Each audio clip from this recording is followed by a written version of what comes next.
কথা ও ছন্দে গল্পের আসরে সবাইকে স্বাগত। আজ আমি নারায়ণ গঙ্গোপাধ্যায়ের লেখা একটি রোমহর্ষক গল্প শোনাতে চলেছি। গল্পটির নাম টোপ।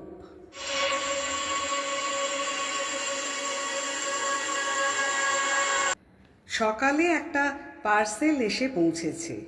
খুলে দেখি একজোড়া জুতো। না, শত্রুপক্ষের কাজ নয়। একজোড়া পুরনো ছেঁড়া জুতো পাঠিয়ে আমার সঙ্গে রসিকতার চেষ্টাও করেননি কেউ। চমৎকার ঝকঝকে বাঘের চামড়ার নতুন চটি, দেখলে চোখ জুড়িয়ে যায়। পায়ে দিতে লজ্জা বোধ হয় দস্তুর মতো, ইচ্ছে করে বিছানায় শুইয়ে রাখি। কিন্তু জুতো জোড়া পাঠালো কে? কোথাও অর্ডার দিয়েছিলাম বলেও তো মনে পড়ছে না। আর বন্ধুদের সবকটাকেই তো চিনি। বিনামূল্যে এমন একজোড়া জুতো পাঠানোর মতো দরাজ মেজাজ এবং ট্যাঁক কারও আছে বলেও জানি না। তাহলে ব্যাপারটা কি? খুব আশ্চর্য হব কি না ভাবছি, এমন সময় একখানা সবুজ রঙের কার্ড চোখে পড়ল। With best compliments of Rajbahadur N R. Chowdhury, Ramganga estate. আর তখনই মনে পড়ে গেল, মনে পড়ল 8 মাস আগেকার এক আরণ্যক ইতিহাস, একটি বিচিত্র শিকার কাহিনী। রাজা বাহাদুরের সঙ্গে আলাপের ইতিহাসটা ঘোলাটে, সূত্রগুলো এলোমেলো। যতদূর মনে হয় আমার এক সহপাঠী তার এস্টেটে চাকরি করত। তারই যোগাযোগে রাজা বাহাদুরের এক জন্মবাসরে আমি একটা কাব্য সংবর্ধনা জ্ঞাপন করেছিলাম। ঈশ্বর গুপ্তের অনুপ্রাস চুরি করে যে প্রশস্তি রচনা করেছিলাম তার 2টো লাইন এই রকম: ত্রিভুবন প্রভাকর ওহে প্রভাকর, গুণবান মহিয়ান হে রাজেন্দ্র বর, ভূতলে অতুল কীর্তি রামচন্দ্র সম, অরাতি দমন ওহে তুমি নিরুপম। কাব্যচর্চার ফললাভ হলো একেবারে নগদ নগদ। পড়েছি আকবরের সভাসদ আব্দুর রহিম খান খানান হিন্দি কবি গঙ্গের 4 লাইন কবিতা শুনে 4 লক্ষ টাকা পুরস্কার দিয়েছিলেন। দেখলাম সে নবাবী মেজাজের ঐতিহ্যটা গুণবান মহিয়ান অরাতি দমন মহারাজ এখনও বজায় রেখেছেন। আমার মতো দিনাতি দিনের ওপরেও রাজদৃষ্টি পড়ল। তিনি আমাকে ডেকে পাঠালেন, প্রায়ই চা খাওয়াতে লাগলেন। তারপর সামান্য একটা উপলক্ষ করে দামি একটা সোনার হাতঘড়ি উপহার দিয়ে বসলেন এক সময়। সেই থেকে রাজা বাহাদুর সম্পর্কে অত্যন্ত কৃতজ্ঞ হয়ে আছি আমি। নিছক কবিতা মেলাবার জন্য বিশেষণগুলো ব্যবহার করেছিলাম, এখন সেগুলোকেই মন প্রাণ দিয়ে বিশ্বাস করতে শুরু করেছি। রাজা বাহাদুরকে আমি শ্রদ্ধা করি, আর গুণগ্রাহী লোককে শ্রদ্ধা করাই তো স্বাভাবিক। বন্ধুরা বলে মো সাহেব, কিন্তু আমি জানি ওটা নিছক গায়ের জ্বালা। আমার সৌভাগ্যে ওদের ঈর্ষা, তা আমি পরোয়া করি না। নৌকা বাঁধতে হলে বড় গাছ দেখে বাঁধাই ভালো, অন্তত ছোটোখাটো ঝড়ঝাপটার আঘাতে সম্পূর্ণ নিরাপদ। তাই মাস 8 আগে রাজা বাহাদুর যখন শিকারে তাঁর সহযাত্রী হওয়ার জন্যে আমাকে নিমন্ত্রণ জানালেন, তখন তা আমি ঠেলতে পারলাম না। কলকাতার সমস্ত কাজকর্ম ফেলে ঊর্ধ্বশ্বাসে বেরিয়ে পড়া গেল। তাছাড়া গোড়া সৈন্যদের মাঝে মাঝে রাইফেল উঁচিয়ে শকুন মারতে দেখা ছাড়া শিকার সম্বন্ধে কোনো স্পষ্ট ধারণাই নেই আমার। সেদিক থেকেও মনের ভেতরে গভীর এবং নিবিড় একটা প্রলোভন ছিল। জঙ্গলের ভেতরে ছোট একটা রেল লাইনে আরও ছোট একটা স্টেশনে গাড়ি থামল। নামবার সঙ্গে সঙ্গে সোনালি তকমা আটা ঝকঝকে পোশাক পরা আরদালি এসে সেলাম দিল আমাকে। বললে, হুজুর চলুন। স্টেশনের বাইরে মেটে রাস্তায় দেখি মস্ত একখানা গাড়ি, যার পুরো নাম রোলস রয়েস, সংক্ষেপে যাকে বলে রোজ। তা রোজই বটে। মাটিতে চলল না রাজহাঁসের মতো হাওয়ায় ভেসে গেল সেটা ঠিক ঠাউর করতে পারলাম না। চামড়ার খটখটে নদী নয়, লাল মখমলের কুশন, হেলান দিতে সংকোচ হয়, পাছে মাথার সস্তা নারকেল তেলের দাগ ধরে যায়। আর বসবার সঙ্গে সঙ্গেই মনে হলো সমস্ত পৃথিবীটা নিচের মাটির ডেলার মতো গুড়িয়ে যাক, আমি এখানে সুখে এবং নিশ্চিন্তে ঘুমিয়ে পড়তে পারি। হাঁসের মতো ভেসে চলল রোজ, মেটে রাস্তায় চলেছে, অথচ এতটুকু ঝাঁকুনি নেই। ইচ্ছে হলো একবার ঘাড় বার করে দেখি গাড়িটা ঠিক মাটি দিয়েই চলেছে, না দুহাত ওপর দিয়ে উড়ে চলেছে ওর চাকাগুলো। পথের দুপাশে তখন নতুন এক জগতের ছবি, সবুজ শালবনের আড়ালে আড়ালে চা বাগানের বিস্তার, চকচকে উজ্জ্বল পাতার শান্ত শ্যামল সমুদ্র, দূরে আকাশের গায়ে কালো পাহাড়ের রেখা। ক্রমশ চা বাগান শেষ হয়ে এলো। পথের দুপাশে ঘন হয়ে দেখা দিতে লাগলো অবিচ্ছিন্ন শালবন। একজন আর্দালি জানালো, হুজুর, ফরেস্ট এসে পড়েছে। ফরেস্টই বটে। পথের ওপর থেকে সূর্যের আলো সরে গেছে, এখন শুধু শান্ত আর বিষণ্ণ ছায়া। রাত্রির শিশির এখনো ভিজিয়ে রেখেছে পথটাকে। রোজের নিঃশব্দ চাকার নিচে মড়মড় করে সাড়া তুলছে শুকনো শালের পাতা। বাতাসে গুঁড়ো গুঁড়ো বৃষ্টির মতো শালের ফুল ঝরে পড়ছে পথের পাশে, উড়ে আসছে গায়ে। কোথা থেকে চকিতের জন্যে ময়ূরের তীক্ষ্ণ চিৎকার ভেসে এলো। দুপাশে নিবিড় শালের বন, কোথাও কোথাও ভেতর দিয়ে খানিকটা দৃষ্টি চলে, কখনো কখনো বুনো ঝোপে আচ্ছন্ন। মাঝে মাঝে এক টুকরো কাঠের গায়ে লেখা 1935, 1940। মানুষ বনকে শুধু উচ্ছন্ন করতে চায় না, তাকে বাড়াতেও চায়। এইসব প্লটে বিভিন্ন সময়ে নতুন করে শালের চারা রোপণ করা হয়েছে, এ তারই নির্দেশ। বনের রূপ দেখতে দেখতে চলেছি। মাঝে মাঝে ভয় যে না করছিল এমন নয়। এই ঘন জঙ্গলের মধ্যে হঠাৎ যদি গাড়ির ইঞ্জিন খারাপ হয়ে যায় আর তাক বুঝে যদি লাফ মারে একটা বুনো জানোয়ার, তাহলে তাহলে পকেটের ফাউন্টেন পেনটা ছাড়া আত্মরক্ষার আর কোনো অস্ত্রটস্ত্র সঙ্গে নেই। শেষটায় আর থাকতে না পেরে জিজ্ঞাসা করে বসলাম, হ্যাঁ রে, এখানে বাঘ আছে? ওরা অনুকম্পার হাসি হাসল। হাঁ হুজুর। ভালুক? রাজা রাজরার সহবত, কাজেই যতটুকু জিজ্ঞাসা করব ঠিক ততটুকুই উত্তর। ওরা বলল, হাঁ হুজুর। অজগর সাপ? জি মালিক। প্রশ্ন করার উৎসাহ ওই পর্যন্তই এসে থেমে গেল আমার। যেরকম দ্রুত উত্তর দিয়ে যাচ্ছে, তাতে কোনো প্রশ্নই যে না বলে আমাকে আশ্বস্ত করবে এমন তো মনে হচ্ছে না। যতদূর মনে হচ্ছিল গরিলা, হিপোপটেমাস, ভ্যাম্পায়ার কোনো কিছুই বাকি নেই। এখানে জুলু কিংবা ফিলিপিনেরাও বিষাক্ত বুমেরাং বাগিয়ে আছে কিনা, এবং মানুষ পেলে তারা বেগুন পোড়া করে খেতে ভালোবাসে কিনা, এ জাতীয় একটা কুটিল জিজ্ঞাসাও আমার মনে জেগে উঠেছে ততক্ষণে। কিন্তু নিজেকে সামলে নিলাম। খানিকটা আসতেই গাড়িটা ঘস ঘস করে ব্রেক কষলো একটা। আমি প্রায় আর্তনাদ করে উঠলাম, কী রে, বাঘ নাকি? আর্দালিরা মুচকি হাসল। না হুজুর, এসে পড়েছি। ভালো করে তাকিয়ে দেখি, সত্যিই তো এসে পড়েছি, সন্দেহ নেই। পথের বাঁদিকে ঘন শালবনের ভেতরে একটুখানি ফাঁকা জমি, সেখানে কাঠের তৈরি বাংলো প্যাটার্নের একখানা দোতলা বাড়ি। এই নিবিড় জঙ্গলের ভেতর যেমন আকস্মিক, তেমনই অপ্রত্যাশিত। গাড়ির শব্দে বাড়িটার ভেতর থেকে 2-3 জন চাপরাশি বেরিয়ে এলো ব্যতিব্যস্ত হয়ে। এতক্ষণ লক্ষ্য করিনি। এবার দেখলাম বাড়ির সামনে চওড়া একটা গড়খাই কাটা। লোকগুলো ধরাধরি করে মস্ত বড় একফালি কাঠ খাদটার ওপরে সাঁকোর মতো বিছিয়ে দিলে, তারই ওপর দিয়ে গাড়ি গিয়ে দাঁড়ালো রাজা বাহাদুর এনার চৌধুরীর হান্টিং বাংলোর সামনে। আরে আরে, কি সৌভাগ্য! রাজা বাহাদুর স্বয়ং এসে বারান্দায় দাঁড়িয়েছেন আমার অপেক্ষায়। একগাল হেসে বললেন, আসুন আসুন, আপনার জন্য আমি এখনো চা পর্যন্ত খাইনি। শ্রদ্ধায় আর বিনয়ে আমার মাথা নিচু হয়ে গেল, মুখে কথা জোগালো না। শুধু বেকুবের মতো কৃতার্থের হাসি হাসলাম এক গাল। রাজাবাহাদুর বললেন, এত কষ্ট করে আপনি যে আসবেন সে ভাবতেই পারিনি। বড় আনন্দ হলো।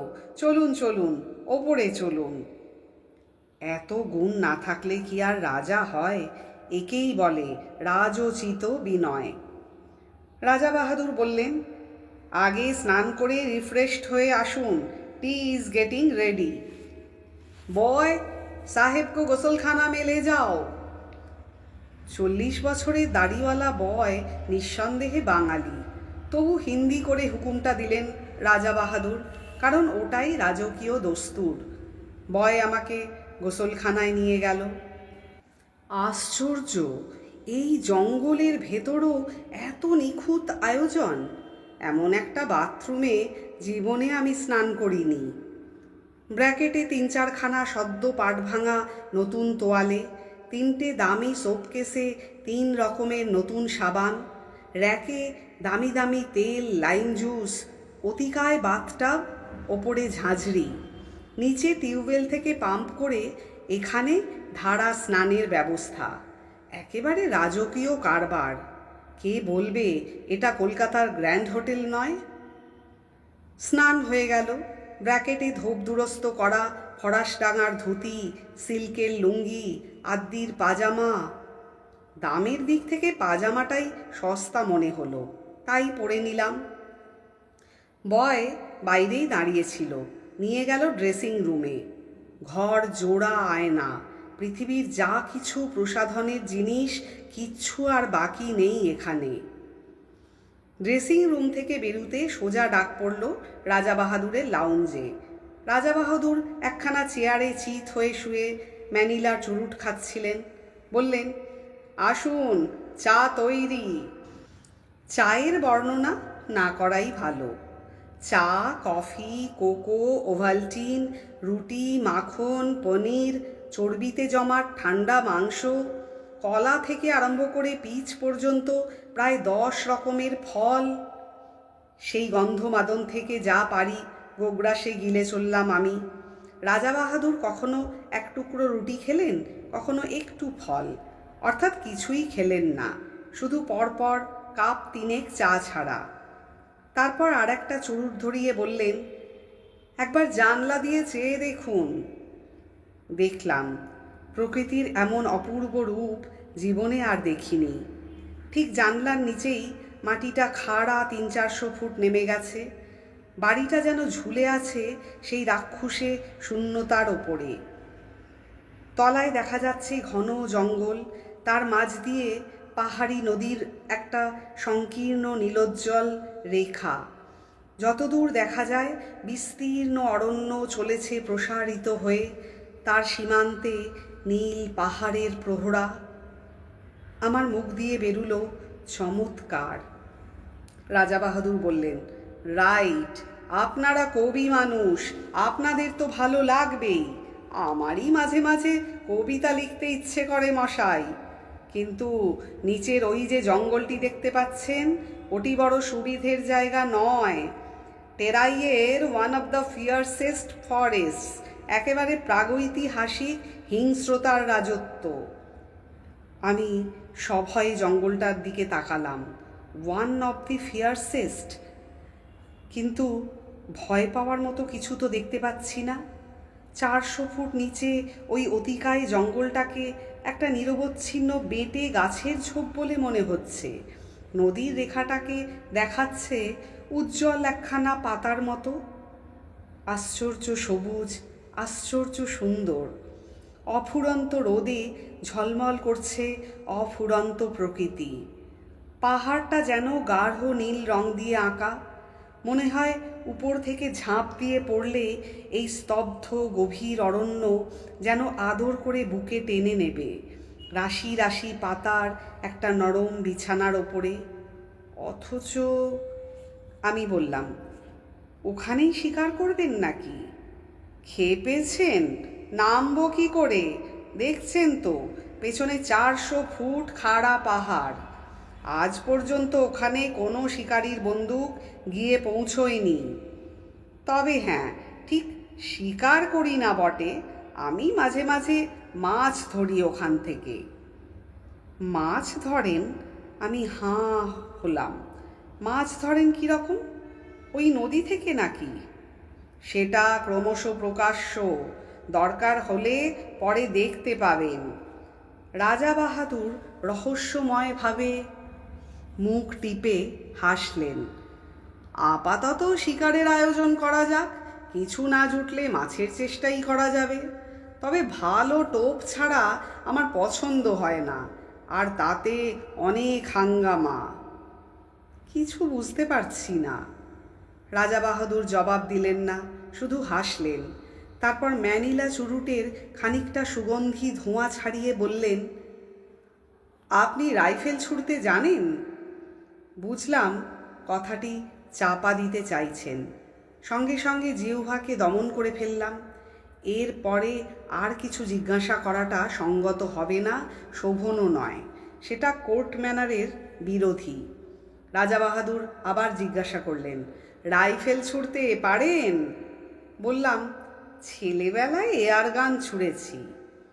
রাজা বাহাদুর হেসে উঠলেন, তা বটে, আপনারা কবি মানুষ, ওসব অস্ত্রশস্ত্রের ব্যাপার আপনাদের মানায় না।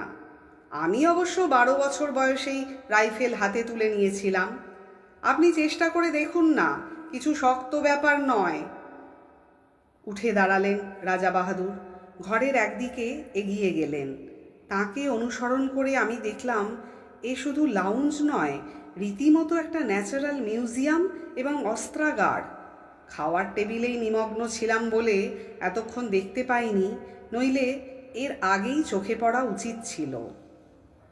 চারিদিকে সারি সারি নানা আকারের আগ্নেয়াস্ত্র, গোটা চারেক রাইফেল, ছোট বড় নানা রকম চেহারা।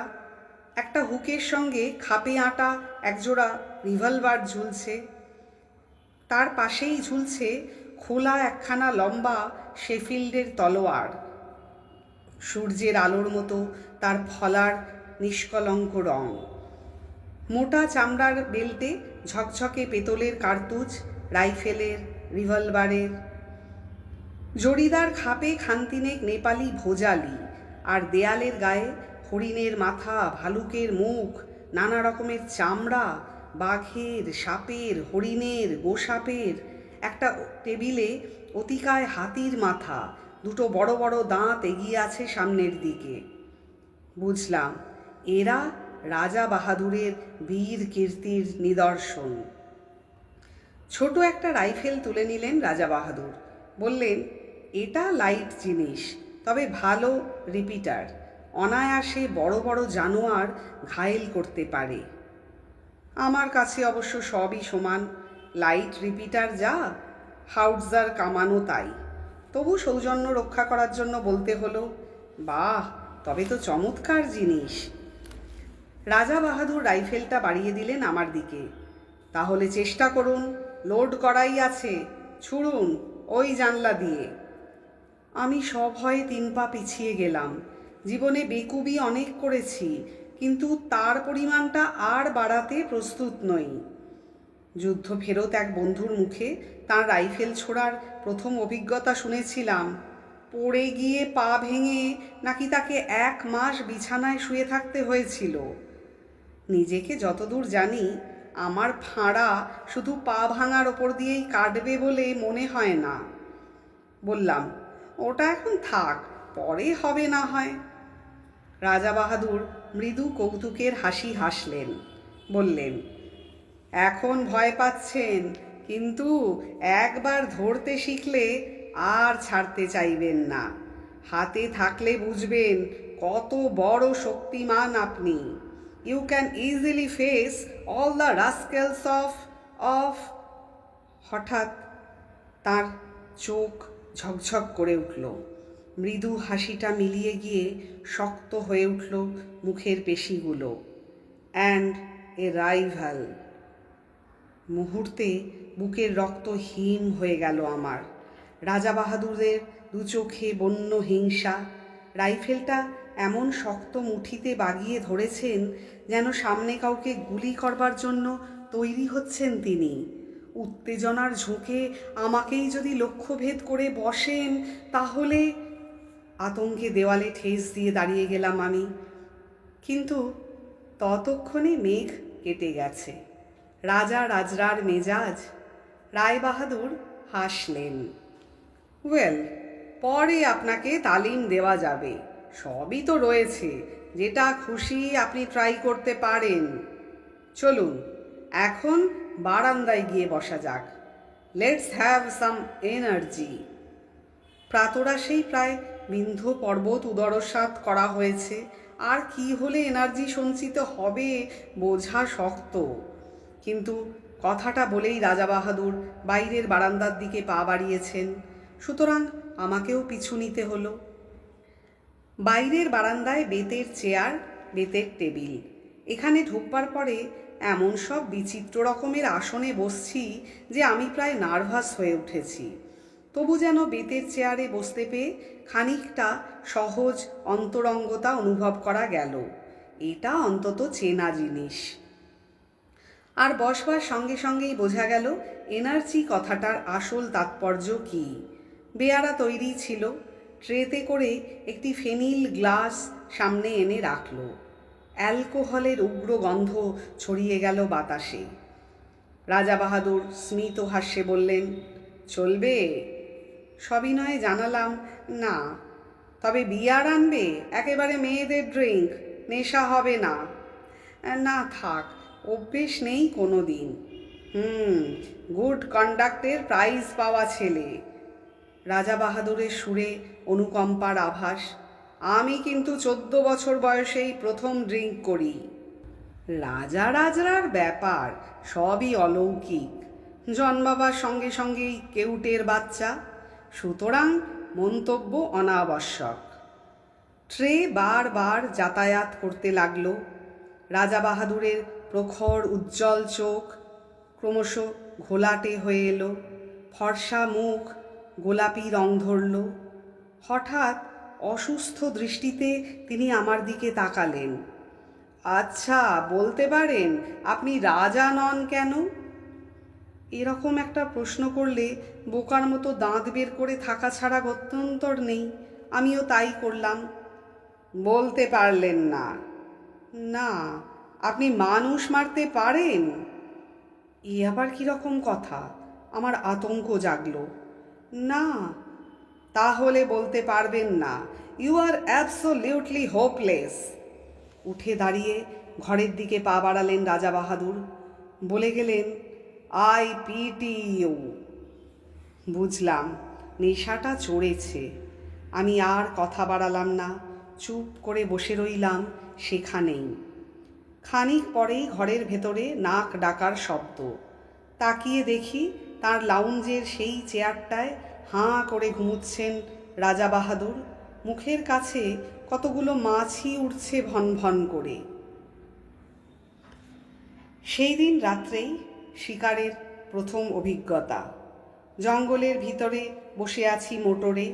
দুটো তীব্র হেডলাইটের আলো পড়েছে সামনের সংকীর্ণ পথে আর দুধারের শালবনে। ওই আলোর রেখার বাইরে অবশিষ্ট জঙ্গলটায় যেন প্রেত পুরীর জমাট অন্ধকার রাত্রির তমসায় আদিম হিংসা সজাগ হয়ে উঠেছে চারিদিকে। অনুভব করছি সমস্ত স্নায়ু দিয়ে। এখানে হাতির পাল ঘুরছে দূরের কোনো পাহাড়ের পাথর গুঁড়িয়ে গুঁড়িয়ে। ঝোপের ভেতরে অজগর প্রতীক্ষা করে আছে অসতর্ক শিকারের আশায়। আসন্ন বিপদের সম্ভাবনায় উৎকর্ণ হয়ে আছে হরিণের পাল। আর কোনো একটা খাদের ভেতরে জ্বলজ্বল করছে ক্ষুধার্ত বাঘের চোখ। কালো রাত্রিতে জেগে আছে কালো অরণ্যের প্রাথমিক জীবন। রোমাঞ্চিত ভীত প্রতীক্ষায় চুপ করে বসে আছি মোটরের মধ্যে। কিন্তু হিংসার রাজত্ব শালবন ডুবে আছে একটা আশ্চর্য স্তব্ধতায়। শুধু কানের কাছে অবিশ্রান্ত মশার গুঞ্জন ছাড়া আর কোনো শব্দ নেই। মাঝে মাঝে অল্প বাতাস দিচ্ছে, শালের পাতায় উঠেছে এক একটা মৃদু মর্মর, আর কখনো ডাকছে বনময়ূরী। ঘুমের মধ্যে পাখা ঝাপটাচ্ছে ময়ূর। মনে হচ্ছে এই গভীর ভয়ঙ্কর অরণ্যের প্রাণীগুলো যেন নিঃশ্বাস বন্ধ করে একটা নিশ্চিত কোনো মুহূর্তের প্রতীক্ষা করে আছে। আমরাও প্রতীক্ষা করে আছি। মোটরের মধ্যে নিঃসাড় হয়ে বসে আছি আমরা। একটি কথাও বলবার উপায় নেই। রাইফেলের নল ইঞ্জিনের ওপরে বাড়িয়ে দিয়ে শিকারী বাঘের মতোই তাকিয়ে আছেন রাজা বাহাদুর। চোখ দুটো উগ্র প্রখর হয়ে আছে হেডলাইটের তীব্র আলোক রেখাটার দিকে। একটা জানোয়ার ওই রেখাটা পেরুবার দুঃসাহস করলেই রাইফেল গর্জন করে উঠবে। কিন্তু জঙ্গলের সেই আশ্চর্য স্তব্ধতা, অরণ্য যেন আজ রাত্রে বিশ্রাম করছে। একটি রাত্রের জন্য ক্লান্ত হয়ে জানোয়ারগুলো ঘুমিয়ে পড়েছে খাদের ভেতরে, ঝোপের আড়ালে। কেটে চলেছে মন্থর সময়। রাজা বাহাদুরের হাতের রেডিয়াম ডায়াল ঘড়িটা একটা সবুজ চোখের মতো জ্বলছে। রাত 1:30 পেরিয়ে গেছে। বহু দূর থেকে একটা তীক্ষ্ণ গম্ভীর শব্দ, হাতির ডাক, ময়ূরের পাখা ঝাপটানি চলছে মাঝে মাঝে। এক ফাঁকে একটা পেঁচা চেঁচিয়ে উঠল। রাত্রি ঘোষণা করে গেল শেয়ালের দল। কিন্তু কোথায় বাঘ, কোথায় বা ভাল্লুক? অন্ধকার বনের মধ্যে দ্রুত কতকগুলো ছুটন্ত খুরের আওয়াজ।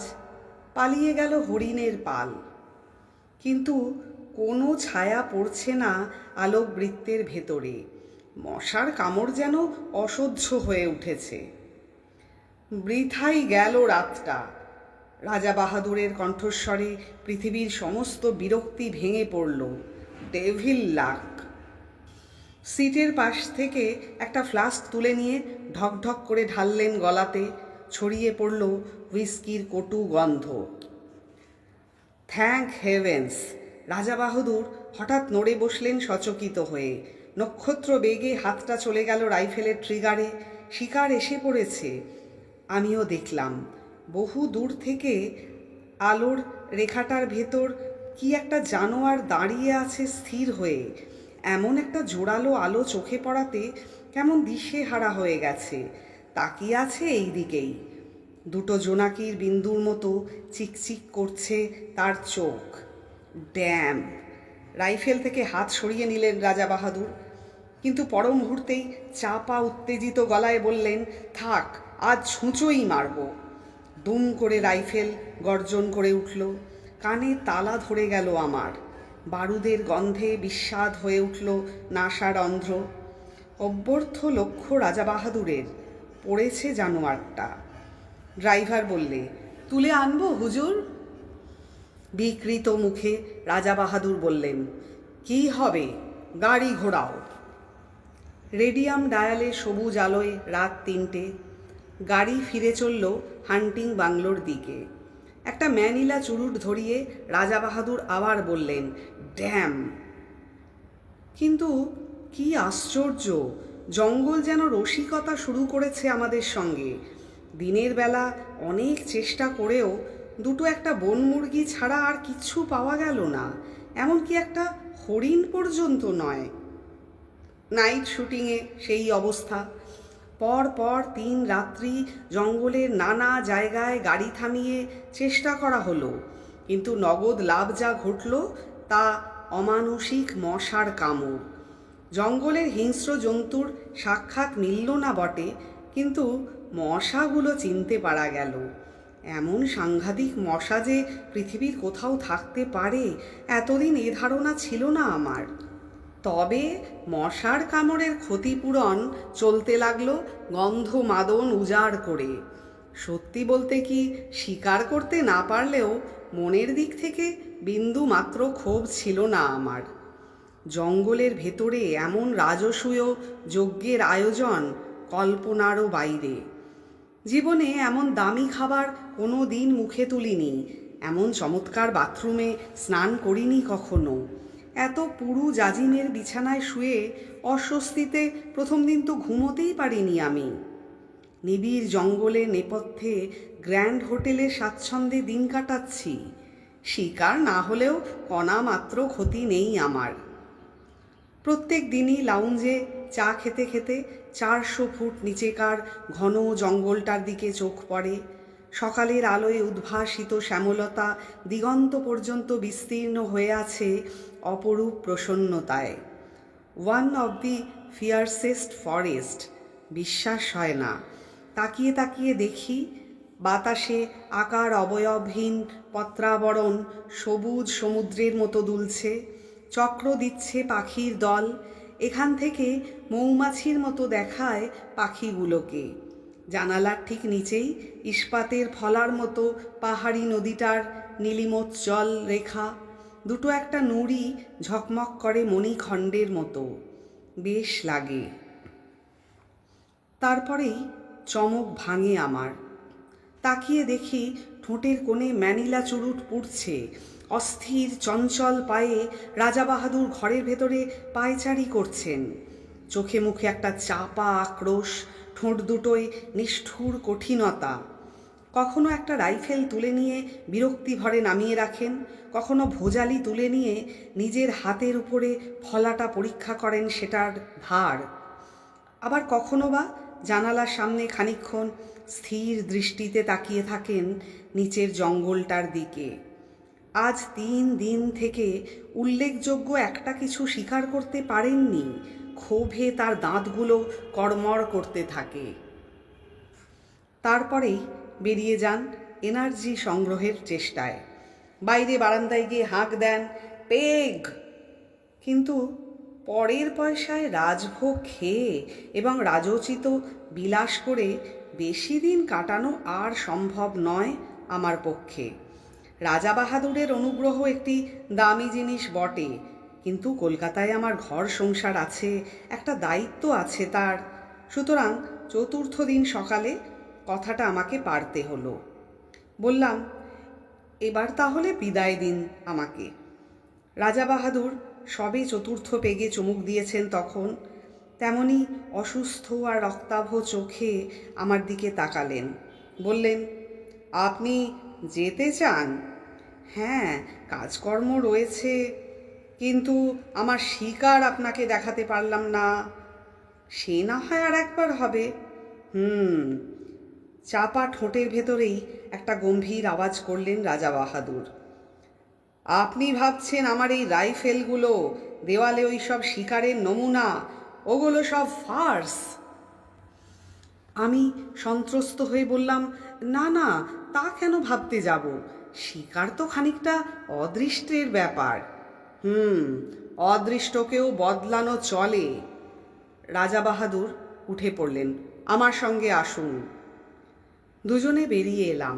রাজাবাহাদুর আমাকে নিয়ে এলেন হান্টিং বাংলোর পেছন দিকটাতে, ঠিক যেখানে যার 400 ফুট নিচে টেরাইয়ের অন্যতম হিংস্র অরণ্য বিস্তীর্ণ হয়ে আছে। এখানে আসতে আর একটা নতুন জিনিস চোখে পড়ল। দেখি কাঠের একটা রেলিং দেওয়া সাঁকোর মতো জিনিস সেই সীমাহীন শূন্যতার ওপরে প্রায় 15-16 হাত প্রসারিত হয়ে আছে। তার পাশে দুটো বড় বড় কাঠের চাকা, তাদের সঙ্গে দুজোড়া মোটা কাছি জড়ানো। ব্যাপারটা কি ঠিক বুঝতে পারলাম না। আসুন। রাজাবাহাদুর সেই ঝুলন্ত সাঁকোটার ওপরে গিয়ে দাঁড়ালেন। আমিও গেলাম তার পেছনে পেছনে। একটা আশ্চর্য বন্দোবস্ত। ঠিক সাঁকোটার নিচেই পাহাড়ি নদীটার রেখা, নুড়ি মেশানো সংকীর্ণ বালুতট তার দুপাশে, তাছাড়া জঙ্গল আর জঙ্গল। নিচে তাকাতে আমার মাথা ঘুরে গেল। রাজাবাহাদুর বললেন, জানেন এসব কি? না, আমার মাছ ধরবার বন্দোবস্ত। এর কাজ খুব গোপনে, নানা হাঙ্গামা আছে, কিন্তু অব্যর্থ। ঠিক বুঝতে পারছি না। আজ রাত্রেই বুঝতে পারবেন। শিকার দেখাতে আপনাকে ডেকে এনেছি, নতুন একটা শিকার দেখাবো, কিন্তু কোনো দিন এর কথা কারো কাছে প্রকাশ করতে পারবেন না। কিছু না বুঝেই মাথা নাড়লাম। না, তাহলে আজ রাতটা অবধি থাকুন, কাল সকালেই আপনার গাড়ির ব্যবস্থা করব। রাজা বাহাদুর আবার হান্টিং বাংলোর সম্মুখের দিকে এগোলেন। কাল সকালের পর এমনিতেই আপনার আর এখানে থাকা চলবে না। একটা কাঠের সাঁকো, দুটো কপিকলের মতো জিনিস, মাছ ধরবার ব্যবস্থা, কাউকে বলা যাবে না এবং কাল সকালেই চলে যেতে হবে। সবটা মিলিয়ে যেন রহস্যের খাস মহল একেবারে। আমার কেমন এলোমেলো লাগতে লাগলো সমস্ত, কিন্তু ভালো করে জিজ্ঞাসা করতে পারলাম না। রাজা বাহাদুরকে বেশি প্রশ্ন করতে কেমন অস্বস্তি লাগে আমার, অনধিকার চর্চা মনে হয়। বাংলোর সামনে 3-4টে ছোট ছোট নোংরা ছেলে মেয়ে খেলা করে বেড়াচ্ছে। হিন্দুস্তানি কিপারটার বেওয়ারিশ সম্পত্তি। কিপারটাকে সকালে রাজা বাহাদুর শহরে পাঠিয়েছেন কিছু দরকারি জিনিসপত্র কিনে কাল সে ফিরবে। ভারী বিশ্বাসী আর অনুগত লোক। মাতৃহীন ছেলেমেয়েগুলো সারাদিন হুটোপাটি করে ডাকবাংলোর সামনে। রাজা বাহাদুর বেশ অনুগ্রহের চোখে দেখেন ওদের। দোতলার জানলা থেকে পয়সা, রুটি কিংবা বিস্কুট ছুঁড়ে দেন, নিচে ওরা সেগুলো নিয়ে কুকুরের মতো লোফালুফি করে। রাজা বাহাদুর তাকিয়ে তাকিয়ে দেখেন সকৌতুকে। আজও ছেলেমেয়েগুলো হুল্লোড় করে তাঁর চারিপাশে এসে ঘিরে দাঁড়ালো। হুজুর সেলাম। রাজা বাহাদুর পকেটে হাত দিয়ে কতগুলো পয়সা ছড়িয়ে দিলেন ওদের ভেতরে।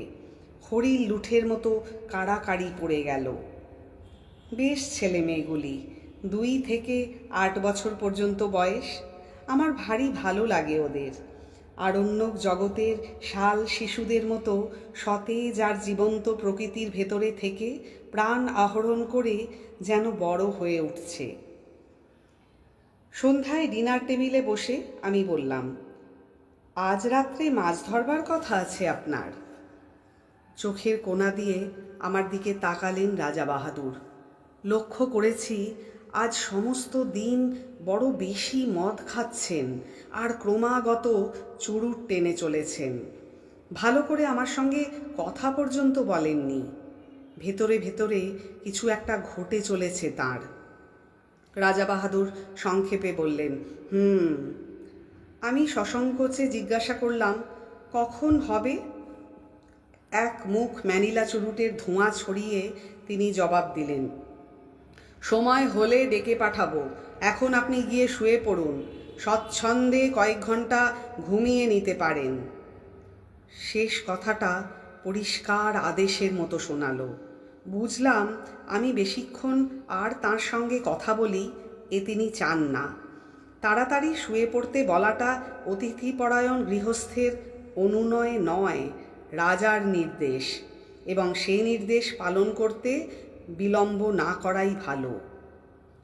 কিন্তু অতি নরম জাজিমের বিছানায় শুয়েও ঘুম আসছে না। মাথার ভিতর আবর্তিত হচ্ছে অসংলগ্ন চিন্তা।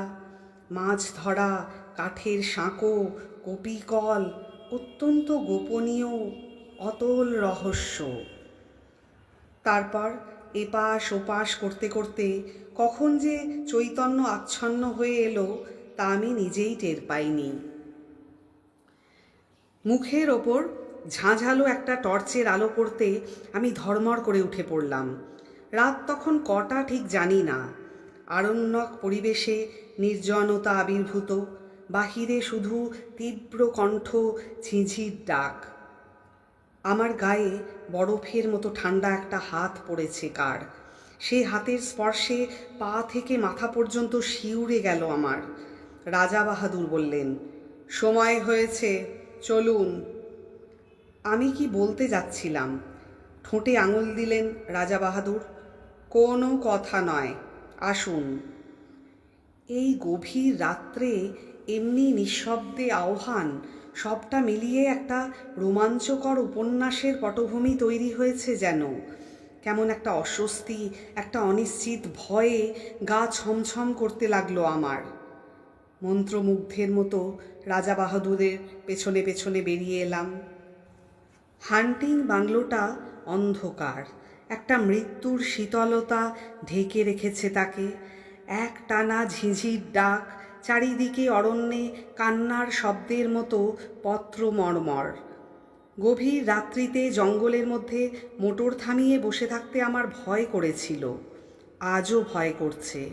কিন্তু এ ভয়ের চেহারা আলাদা, এর মধ্যে আর একটা কী যেন মিশে আছে, ঠিক বুঝতে পারছি না।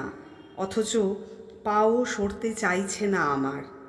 মুখের উপরে একটা টর্চের আলো, রাজা বাহাদুরের হাতের স্পর্শটা বরফের মতো ঠান্ডা, ঠোঁটে আঙুল দিয়ে নীরবতার সেই দুর্বোধ্য কুটিল সংকেত। টর্চের আলোয় পথ দেখিয়ে রাজা বাহাদুর আমাকে সেই ঝুলন্ত সাঁকোটার কাছে নিয়ে এলেন। দেখি তার উপরে শিকারের আয়োজন। দুখানা চেয়ার পাতা, দুটো তৈরি রাইফেল, দুজন বেয়ারা একটা কপিকলের চাকা ঘুরিয়ে কি একটা জিনিস নামিয়ে দিচ্ছে নিচের দিকে। এক মুহূর্তের জন্য রাজা বাহাদুর তার 9 সেলের হান্টিং টর্চটা নিচের দিকে ফ্ল্যাশ করলেন। প্রায় 250 ফুট নিচে সাদা পুঁটলির মতো কি একটা জিনিস কপিকলের দড়ির সঙ্গে নেমে যাচ্ছে দ্রুত বেগে। আমি বললাম, ওটা কি রাজা বাহাদুর? মাছের টোপ, কিন্তু এখনো কিছু বুঝতে পারছি না। একটু পরে বুঝবেন, এখন চুপ করুন। এবারে স্পষ্ট ধমক দিলেন আমাকে। মুখ দিয়ে ভকভক করে হুইস্কির তীব্র গন্ধ বেরুচ্ছে। রাজা বাহাদুর প্রকৃতিস্থ নেই, আর কিছুই বুঝতে পারছি না আমি। আমার মাথার ভেতর সব যেন গণ্ডগোল হয়ে গেছে। একটা দুর্বোধ্য নাটকে নির্বাক দ্রষ্টার মতো রাজা বাহাদুরের পাশের চেয়ারটাতে আসন নিলাম আমি। এদিকে ঘন কালো বনান্তের ওপরে ভাঙা চাঁদ দেখা দিল। তার খানিকটা ম্লান আলো এসে পড়ল 400 ফুট নিচের নদীর জলে, তার ছড়ানো মণিখণ্ডের মতো নুড়িগুলোর ওপরে। আবছাভাবে যেন দেখতে পাচ্ছি কপিকলের দড়ির সঙ্গে বাঁধা সাদা পুঁটলিটা অল্প অল্প নড়ছে বালির ওপরে। এক হাতে রাজা বাহাদুর রাইফেলটা বাগিয়ে ধরে আছেন, আর এক হাতে মাঝে মাঝে আলো ফেলছেন নিচের পুঁটলিটায়। চকিত আলোয় যেটুকু মনে হচ্ছে পুঁটলিটা যেন জীবন্ত, অথচ কী জিনিস কিছু বুঝতে পারছি না। এ নাকি মাছের টোপ, কিন্তু কি মাছ, এ কিসের টোপ? আবার সেই স্তব্ধতার প্রতীক্ষা। মুহূর্ত কাটছে, মিনিট কাটছে, ঘণ্টা কাটছে। রাজা বাহাদুরের টর্চের আলো বারে বারে পিছলে পড়ছে নিচের দিকে। দিগন্ত প্রসার হিংস্র অরণ্য ভাঙা ভাঙা জ্যোৎস্নায় দেখাচ্ছে তরঙ্গিত একটা সমুদ্রের মতো। নিচের নদীটা ঝকঝক করছে যেন একখানা খাপ খোলা তলোয়ার। অবাক বিস্ময়ে আমি বসে আছি। মিনিট কাটছে, ঘণ্টা কাটছে। টোপ ফেলে মাছ ধরছেন রাজা বাহাদুর, অথচ সব ধোঁয়াটে লাগছে আমার। কান পেতে শুনছি ঝিঝির ডাক, দূরে হাতির গর্জন, শালপাতার মর্মর। এই প্রতীক্ষার তত্ত্ব আমার কাছে দুর্বোধ্য। শুধু হুইস্কি আর ম্যানিলা চুরুটের গন্ধ এসে লাগছে আমার। মিনিট কাটছে, ঘণ্টা কাটছে। রেডিয়াম ডায়াল ঘড়ির কাঁটা চলেছে ঘুরে। ক্রমশ যেন সম্মোহিত হয়ে গেলাম, ক্রমশ যেন ঘুম এলো আমার।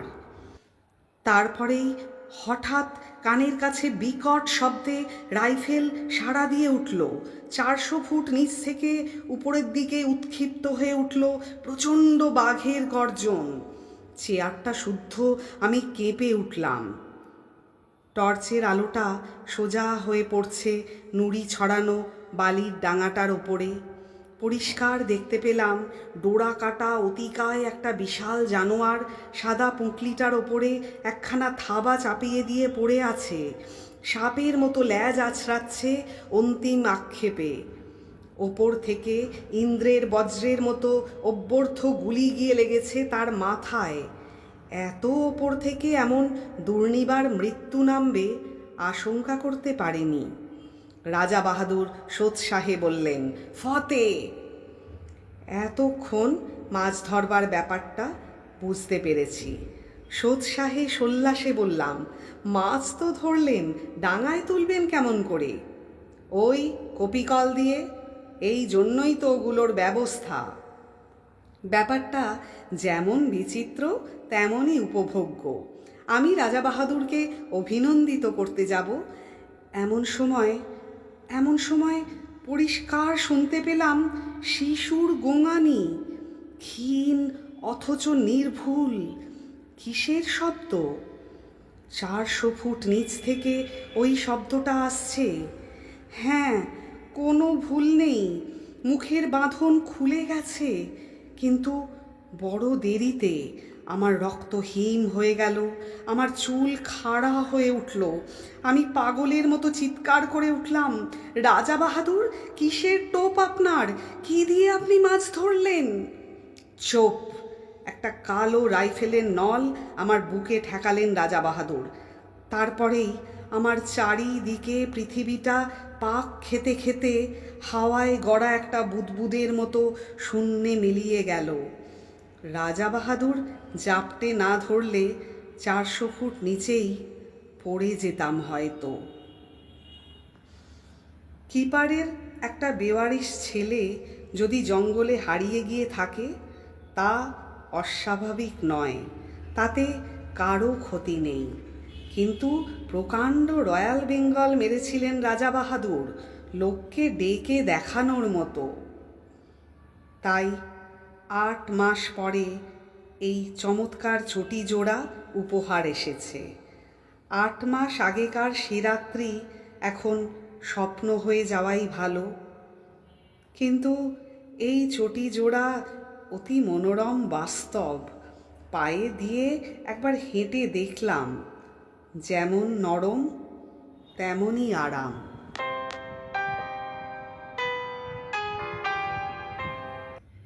শেষ হলো আজকের গল্প।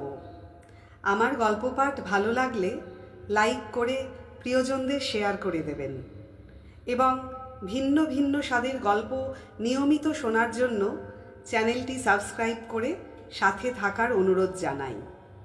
খুব তাড়াতাড়ি আবার চলে আসব একটি নতুন স্বাদের গল্প নিয়ে। ততক্ষণ পর্যন্ত সবাই সুস্থ থাকুন, খুব ভালো থাকুন। ধন্যবাদ।